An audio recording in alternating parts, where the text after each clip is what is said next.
श्री स्वामी समर्थ सर्वांना. तर आज मी मांडली आपली गुरुचरित्र पारायणची पूजा, जे की आपल्याला उद्या मांडायची आहे. तर त्याची मांडणी कशी करायची ते मी सांगणार आहे. त्याच्या खाली मांडलं आहे मी थोडेसे तांदूळ, हळदी कुंकू टाकले आहे. तामणामध्ये मी हळदी कुंकू, तांदूळ, एक नाणं टाकलं आहे.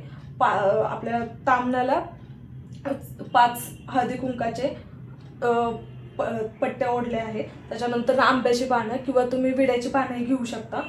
एक नारळ ठेवला आहे. स्वामी समर्थांचा फोटो, जर तुमच्याकडे मूर्ती असेल तर तुम्ही मूर्ती ठेवू शकता. आपल्या जसं की फुल अक्षदा वाहून धूपदीप करायचा आहे. त्याच्यानंतर गणपतीची पूजा करायची आहे. महाराजांना पाणी ठेवलं आहे जलपात्रामध्ये आणि आपलं पारायणाची पोथी ठेवली आहे आणि त्या आहे हळदी कुंकू आणि ही आहे आपली जपमाळ आणि ही आहे आरतीसाठी घंटी. तर श्री स्वामी समर्थ. ज्यांना कुणाला पारायण करायचं असेल त्यांनी अशा पद्धतीने पूजेची मांडणी करू शकता. श्री स्वामी.